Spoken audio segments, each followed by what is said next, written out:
کہنے لگے مجھے خوف پیدا ہوا کہیں اللہ کل یہ اعلان کر دے کہ جو لوگوں نے رفع دین نہیں کیا ان کی نماز قبول ہی نہیں ہے، لہذا آج کے بعد میں نے فیصلہ کیا ہے کہ میں سنتوں کے اندر رفع دین کروں گا تاکہ اللہ کے سامنے پیش کر سکوں، اللہ یہ قبول فرمائے۔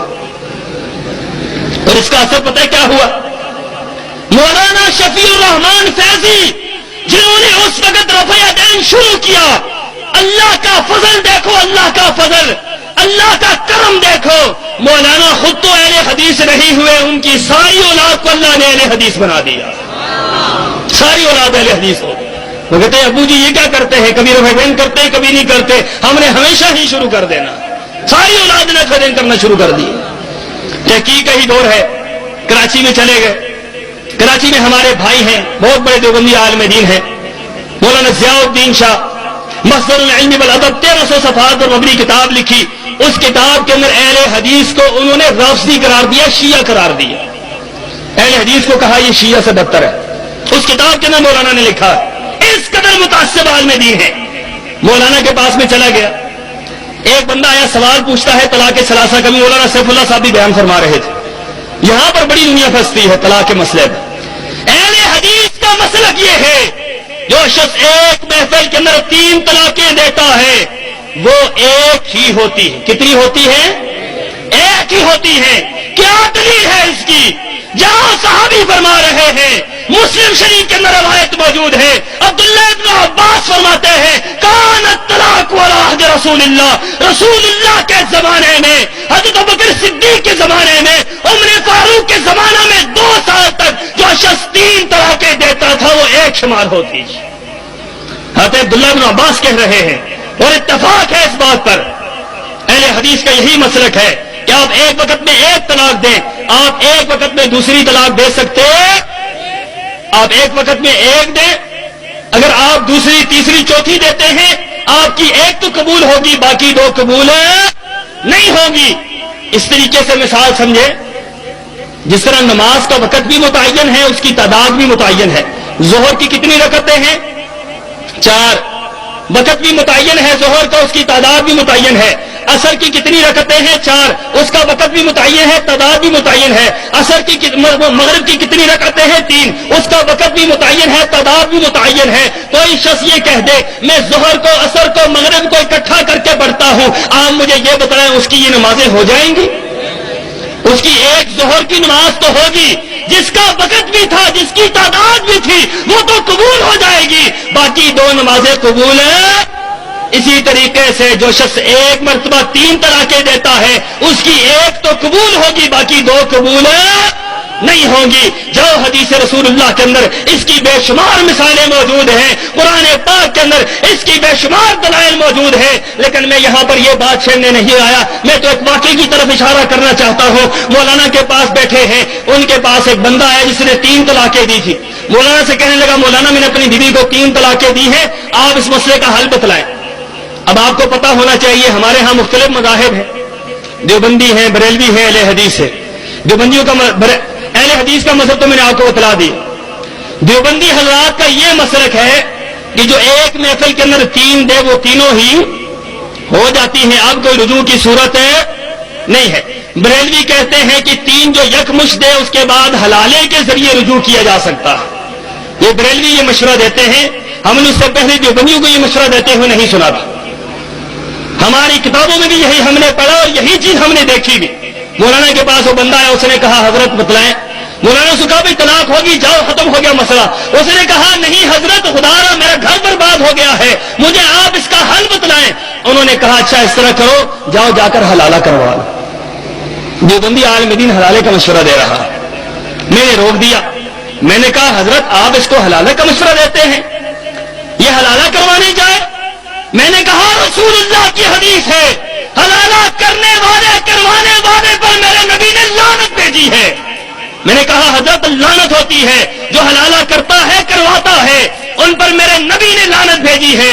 مولانا نے کیا بات کہی، بڑی عجیب بات کہی، حنفی عالم دین نے بڑی عجیب بات کہنے لگے بھائی لعنت تو ہو جائے گی، آپ کی بات ٹھیک ہے لعنت تو ہو جائے گی لیکن بیوی بھی تو حلال ہو جائے گی نا۔ یہ ایک نیا مذہب نکلا بیچ میں سے، میں حیران ہو گیا مولانا کی اس بات سے۔ میں نے کہا یہ دیکھو خود نہیں بدلتے قرآن کو بدل دیتے ہیں، خود نہیں بدلتے، قرآن کو بدل دیتے. کیسا فقیہانہ انداز ہے ان کا. یہ ان کی فقہ، یہ ان کے ہیلے ہیں، یہ ان کا طریقہ کار ہے، یہ ان کی حدیث رسول اللہ سے محبت ہے. میں نے کہا حضرت مذاق نہ کریں، آپ اس طرح کریں کہ ان کو اہل حدیث کے پاس بھیجیں، کم از کم ان کا ایمان تو بچ جائے گا نا، ان کی عزت تو بچ جائے گی. میں اہل حدیث نہیں کھوجتے، لیکن میں نے کہا حضرت ان کے پاس بھیجیں. کہنے لگے اہل حدیث کے پاس نہیں بھیجیں. میں نے کہا جی کیوں؟ آپ بریلویوں کے پاس جانے کے لیے بھیجنے کے لیے تیار ہیں، اہل حدیث کے پاس کیوں نہیں بھیجتے؟ کہنے لگے مفتی ولی حسن ٹونکی صاحب جو مفتی اعظم پاکستان تھے، بہت بڑے عالم دین تھے حنفی، ان کے بارے میں کہنے لگے کہ مولانا کے پاس ہم پڑھ رہے تھے تو مولانا نے ہمیں ایک بات کہی، کوئی میرا شاگرد شیعہ ہو جائے دکھ نہیں ہوتا، بریلوی ہو جائے دکھ نہیں ہوتا، کوئی مرزائی ہو جائے دکھ نہیں ہوتا، اہل حدیث ہو جائے بڑا مجھے افسوس ہوتا.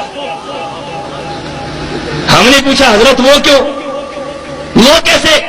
کہنے لگے کوئی بریلوی ہو جائے تو وہ کیا کرے گا، زیادہ سے زیادہ حلوہ کھانا شروع کر دے. ان کا مذہبی کھانا کھلانا ہے، کھاؤ پیو مر جاؤ، بات ختم ہو گئی. کوئی جی گیا پھر بھی کھانا، کوئی مر گیا پھر بھی کھانا، اور تو ہے ہی کچھ نہیں اس مذہب کے اندر. اس مذہب کی بنیاد، اس مذہب کی ابتدا انتہا کھانے پر ہے اور کچھ بھی نہیں ہے. کھانا اس مذہب سے نکال دو، پیچھے کچھ بھی نہیں. بھائی مولانا کہنے لگے کہ یہ بات وہ کھانے کے پیچھے لگ جاتے ہیں. اگر میرا کوئی شاگرد شیعہ بن جائے تو مجھے افسوس اس لیے نہیں ہوتا کہ وہ شیعہ پیٹنے پٹانے میں لگ جاتا، پیٹنے پٹانے سے فرصت نہیں ملتی. کوئی مرزائی ہو جائے وہ مرزا قادیانی کے ساتھ لگ جاتا ہے، ہمیں کوئی پرواہ نہیں ہوتی. لیکن کوئی اہل حدیث بن جائے وہ ہم دیوبندیوں کے پیچھے لگ جاتا ہے، اس لیے بڑا افسوس ہوتا ہے. اسے ہم سے فرصت نہیں ملتی، ہر وقت وہ ہمارے پیچھے لگا رہتا ہے. میں نے کہا حضرت خدا اس طرح نہ کریں، آپ اس کو اہل حدیث عالم دین کے پاس بھیجیں. رب کعبہ کی قسم ہے، مسجد کے اندر ایک کمرہ مختص کیا گیا اور تبلیغی جماعت کے ایک شریف آدمی کو لایا گیا، تبلیغی جماعت کے ایک شریف آدمی کو، اور تعارف یہ کروایا گیا یہ تبلیغی جماعت کا بندہ ہے، بہت شریف آدمی ہے، چلہ بھی لگا ہے، دسواں بھی لگا ہے، اس نے سال بھی لگایا ہے، یہ تمہاری بیوی کا حلالہ نکلوائے گا. اب اندازہ لگاؤ تبلیغ جماعت والوں سے کیا کام کروا رہے ہیں. یہ بیچارے شریف سادے لوگ بستر اٹھانے والے ان سے یہ کام کرواتے ہیں. اب اس کو جو ہے مسجد کے اندر کمرہ مختص کیا گیا، مسجد کے اندر حلالہ نکلوایا گیا. اس مسئلے نے مجھے ہلا کر رکھ دیا، ہلا کر رکھ دیا کہ دیکھو یہ کیسے لوگ ہیں جن کا نظریہ اور ہے، عقیدہ اور ہے، مسئلہ اور ہے، بیان اور ہے، کردار اور ہے، ظاہر اور ہے، باطن اور ہے. اپنے مسئلے کے لیے یہ حلال کو حرام کہتے ہیں، حرام کو حلال کہتے ہیں. عجیب ان کا سلسلہ ہے. اس مسئلے نے مجھے پریشان کیا. کراچی ہی کے اندر مفتی ظفر علی خان صاحب بہت بڑے عالم دین ہیں، میں نے ان کے پاس دورہ تفسیر پڑھا، کئی مرتبہ پڑھا. وہاں پر امین صفدر کارجی کے ساتھ میں نے وہاں پر مناظرے بھی پڑھے. وہاں پر مولانا کے سامنے تفسیر پڑھ رہے تھے. مولانا نے ایک عجیب بات کہی جس کا آج تک مجھے حل نہیں ملا. مولانا سے کسی شاگرد نے پوچھا مفتی ظفر علی صاحب یہ بات آپ بتلائیں کہ یہ تقریر جو ہے 4 ائمہ کی یہ قرآن سے ثابت ہے؟ 4 ائمہ کی تقریر قرآن سے ثابت ہے؟ انہوں نے کہا ہاں قرآن سے ثابت ہے، میں قرآن سے ثابت کرتا ہوں. اب ہم حیران رہ گئے. کل میں ہماری چلنی شروع ہوگی کہ اب وہ آیت نوٹ کریں جس سے 4 اماموں کی تقلید ثابت ہوتی ہے. انہوں نے کہا نوٹ کرو آیت، قرآن کی آیت انہوں نے پڑھی، اولا لک فاولا ثم اولا لک فاولا. کہنے لگے پہلے اولا سے مراد حنفی، دوسرے سے شافی، تیسرے سے مالکی، چوتھی سے حنبلی. لو 4 اولا لکا ہے. چاروں ائمہ کے مذاہب کو میں نے قرآن سے ثابت کر دیا. وہ اٹھ کر کھڑا ہو گیا. مفتی صاحب کے ہاں سوال کی ممانعت تھی. آپ کو پتا ہونا چاہیے، تجربہ کر کے دیکھ لیں، ان حضرات کے ہاں سوال کی اجازت نہیں ہوتی. ہمارے ہاں آپ سوال کر سکتے ہیں لیکن ان کے ہاں سوالوں کی اجازت نہیں ہوتی. جو سوال کرے اس کو گستاخی کہتے ہیں. میں کھڑا ہو گیا، میں نے کہا حضرت یہ کیا کہتے؟ بیٹھ جاؤ بیٹھ جاؤ، جو میں نے بیان کر دیا وہی تھا، مجھے سوال نہیں کرنے دیا. میں حیران ہو گیا. میں نے کہا یہ دیکھو قرآن کو کس طرح بدلتے ہیں. یحرفون الکلم عن مواضعہ. ہم سنتے تھے یہودی اللہ کی آیات کو بدلا کرتے تھے، ہم سنتے تھے عیسائی اللہ کی آیات کو بدلتے تھے. ہم نے آج دیکھا لوگ اپنے آپ کو مسلمان کہتے ہوئے قرآن کی آیات کو بدل رہے ہیں. کس طرح قرآن کی آیت کو بدلا ہے، کس طرح قرآن کی آیت کی غلط تعبیر کی ہے، غلط تشریح کی ہے، غلط ترجمہ کیا ہے. اسی انداز سے ایک اور مسئلہ پیش ہوا. تحقیق کر رہا ہوں بخاری شریف پڑھ رہے تھے، بخاری کے اندر حدیث موجود ہے، جو شخص اپنے بچے کو اٹھا کر نماز پڑھے اس کی نماز ہو جاتی ہے، اس کی نماز ہو جاتی ہے۔ حضرت ابی امامہ کو اٹھا کر رسول اللہ صلی اللہ علیہ وسلم نے نماز پڑھی، اپنی نواسی کو اٹھا کر نماز ہو جاتی ہے۔ یہ اہل حدیث پر اعتراض کرتے ہیں، یہ حدیث پیش کر کے اہل حدیث پر اعتراض کرتے ہیں لوگ، کہتے ہیں اہل حدیث جب حدیث کو مانتے ہیں تو پھر بچوں کو اٹھا کر نماز پڑھیں۔ اور ان کا عجیب مسلک ہے، فتاوی عالمگیری کے اندر، در مختار کے اندر، رد المختار کے اندر میں نے یہ مسئلہ پڑھا، وہاں پر لکھا ہوا تھا کوئی آدمی اپنے بچے کو اٹھا کر نماز پڑھے اس کی نماز نہیں ہوتی۔ مجھے یہ بتاؤ اللہ کے رسول کی نماز ہوئی ہے یا نہیں ہوئی؟ نبی پاک بچہ اٹھا کر نماز پڑھ رہے ہیں، یہ کہتے ہیں نماز نہیں ہوتی۔ اور اس سے بڑھ کر ایک اور عجیب مسئلہ، یہ ویسے فقہ عجوبوں سے بھری پڑی ہے، میں اس میدان کو نہیں کھولنا چاہتا، میں صرف وہ واقعات سامنے رکھنا چاہتا ہوں جو مجھے پیش آئے ہیں۔ وہاں پر یہ مسئلہ ہم نے پڑھا، در مختار کے اندر یہ مسئلہ پڑھا کہ کوئی شخص اگر کتے کے بچے کو اٹھا کر نماز پڑھو تو اس کی نماز ہو جاتی ہے۔ حیرانگی کی بات، اپنے بچے کو اٹھا کر پڑھو نماز نہیں ہوتی، کتے کے بچے کو اٹھا کر پڑھو نماز ہو جاتی ہے۔ عجیب محبت ہے کتوں سے، عجیب محبت ہے، اور ساتھ باقاعدہ آداب لکھے ہیں، آداب علماء موجود ہیں، پوچھیں ان سے کہ باقاعدہ کتے کو اٹھانے کے آداب لکھے ہیں۔ انہوں نے کہا جب کتے کو اٹھا کر نماز پڑھو تو اس کا منہ باندھ لو، منہ باندھ کر نماز پڑھو۔ میں نے کہا حضرت منہ کیوں باندھنے کا حکم ہے؟ کہنے لگے منہ اس لیے باندھنے کا حکم ہے کہ کتے کو منہ چاٹنے کی عادت ہے، نماز بھی کا یہ کام نہ شروع کر دے، لہذا منہ اس کا باندھ لو۔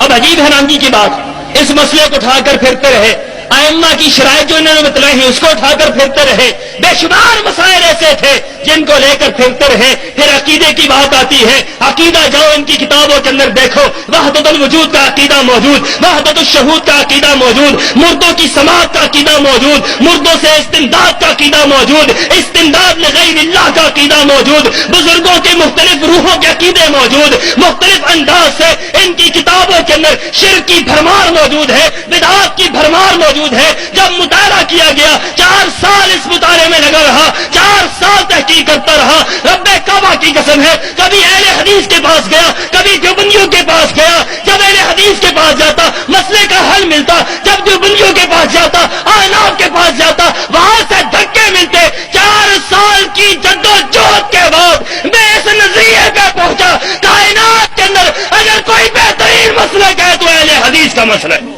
ہوا۔ حضرت شاہ صاحب کے خاندان میں پہلا اہل حدیث تھا۔ آج اللہ کے فضل سے شاہ صاحب کے گھرانے کے اندر الحمدللہ سینکڑوں کی تعداد میں لوگ اہل حدیث ہو چکے ہیں، الحمدللہ۔ اور یہاں پر یہ بات بھی میں کہوں، اللہ کے فضل سے وہ وقت دور نہیں ہے جب سارے خاندان کو اللہ اہل حدیث بنا دے گا انشاءاللہ۔